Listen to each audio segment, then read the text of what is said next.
Lalu apa pengaruhnya jika mantan Presiden Jokowi turun gunung jadi jurkam untuk pasangan Ahmad Lutfi dan Taji Yassin di Jawa Tengah?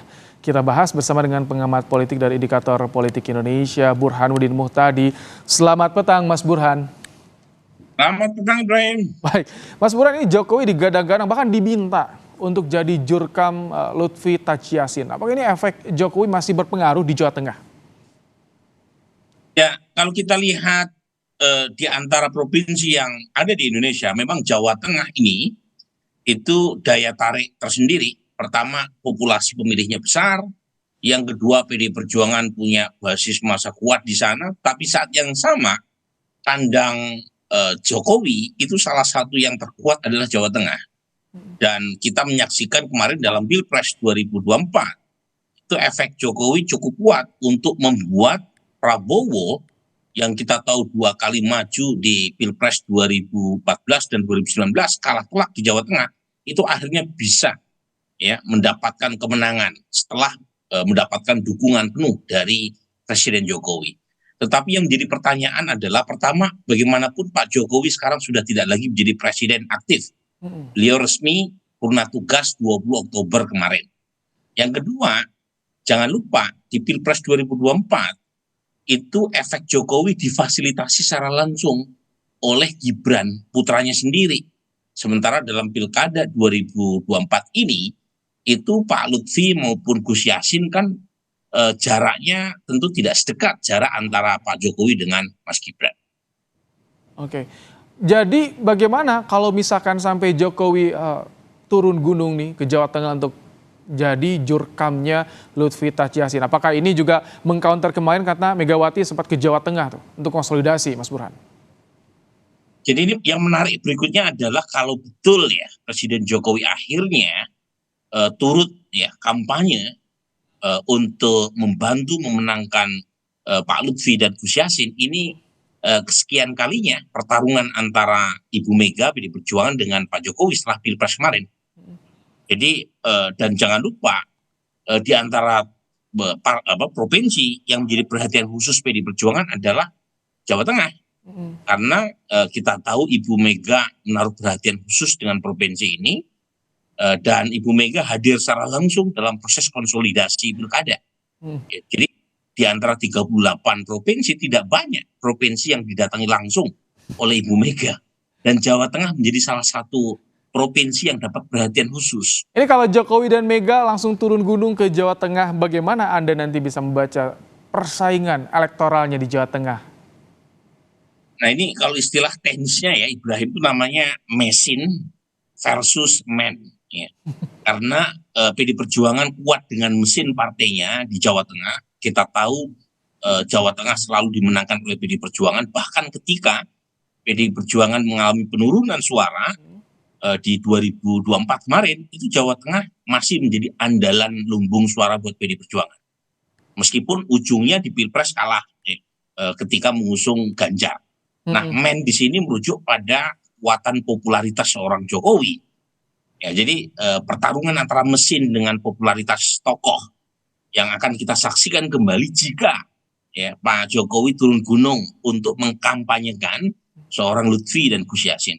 Okay. Nah, komplikasinya lebih mudah Ibrahim, karena Pak Jokowi sekarang sudah purna tugas sebagai presiden. Artinya dari sisi administrasi tidak banyak gitu ya yang bisa dipersoalkan karena beliau toh sudah purna tugas kan.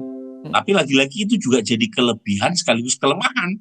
Kelemahannya karena sudah tidak lagi menjabat sebagai presiden, tentu tidak bisa ya. Tapi kalau Gibran kan wapres, apakah itu bisa berpengaruh tidak? Walaupun Jokowi purna tugas, tapi Gibran wapres itu bisa berpengaruh?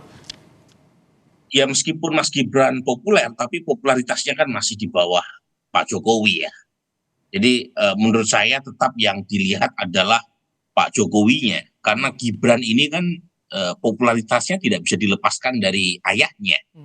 Kalau istilah komunikasinya Ibrahim namanya co-branding. Okay. Jadi strategi co-branding itu kembali ke pemilik brand yang asli. Nah, brand yang asli adalah di Pak Jokowinya, bukan di Mas Gibrannya. Meskipun Mas Gibran sekarang adalah wapres. Gitu. Dan jangan lupa, Pak Lutfi kan diusung oleh banyak partai, termasuk partainya Pak Prabowo kan. Nah, meskipun lagi-lagi Pak Lutfi bukan kader Gerindra, tetapi secara umum Pak Lutfi seharusnya kalau mesin partinya bekerja efektif, itu bisa mendapatkan dukungan minimal 73%.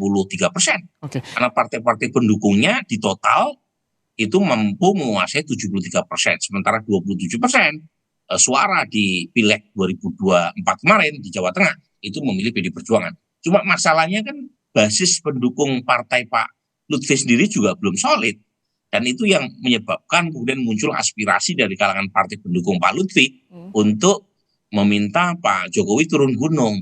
Padahal kalau misalnya memaksimalkan dari kekuatan partai sendiri sudah lebih dari cukup untuk bisa memenangkan Tapi Pak Lutfi. ini kalau Jokowi dan juga Mega turun gunung dua-duanya untuk Jawa Tengah, apakah nanti hasilnya akan tidak jauh berbeda dengan saat Pilpres kemarin, atau justru ada perbedaan yang mencolok, Mas Burhan? Tadi yang saya singgung Ibrahim ya, kita tidak bisa berandai-andai, tetapi yang jelas yang kita bisa kalkulasi adalah efek Pak Jokowi itu seberapa jauh ketika disampaikan atau ditujukan kepada calon yang secara hubungan darah itu tidak punya hubungan. Kalau Gibran itu kan jelas anaknya kan. Padahal kalau dilihat dari banyak sisi, misalnya Pilpres 2024 kemarin Ibrahim, Pak Jokowi kan sebelumnya efeknya ke Mas Ganjar. Karena Mas Ganjar satu partai dengan Pak Jokowi sebelum akhirnya berpisah jalan, kemudian sama-sama dari Jawa Tengah, sama-sama dari sisi personality ya, suka belusukan. Tetapi ketika kalau Pak gitu Mas Burhan, Jokowi memberi untungnya buat Jokowi apa? Kalau jadi jurkam Lutfi dan juga Taj Yassin, Mas Burhan, karena kalau Mega kan jelas ada partainya, ya, ada PDIP. Saya lanjutkan sebentar ya, Mas. Silakan. Jadi ketika Pak Jokowi akhirnya mendukung Gibran, ternyata kan darah lebih kental daripada air. Jadi asosiasi antara Ganjar dengan Pak Jokowi tadi itu kemudian berpindah ke Gibran yang notabene adalah putranya sendiri. Nah itu untuk menjelaskan pertanyaan Ibrahim tadi bahwa gitu ya tidak serta-merta dukungan Pak Jokowi tadi punya efek, harus ada jembatan untuk memerantarai asosiasi antara Pak Jokowi dengan Pak Lutfi. Nah kalau ditanya untungnya, ya pertama ini kan pertarungan gengsi ya antara dua tokoh besar ya. Kalau Pak Jokowi sendiri sih secara elektoral nggak ada keuntungannya, bahkan mungkin bisa dipertanyakan juga ya ngapain sudah purna tugas masih turun gunung berkaitan dengan masalah elektoral di wilayahnya gitu ya. Kan sudah mulai muncul tuh pertanyaan seperti itu. Tetapi jangan lupa bagaimanapun Pak Lutfi itu adalah orang terdekat Pak Jokowi ya. Jadi dan pada saat yang bersamaan Pak Lutfi sedang bertarung melawan kekuatan politik yang sejak Pilpres 2024 kemarin itu berada dalam kubu yang berseberangan dengan Pak Jokowi, yaitu Bu Mega. Ini belum ada sih keputusan apakah akan diterima menerima menjadi jurkam atau tidak, tapi foto yang beredar kemarin bisa juga dipersepsikan. Bagaimana publik menilainya? Terima kasih Mas Burhan untuk pandangannya dalam program Kompas Petang sore hari ini.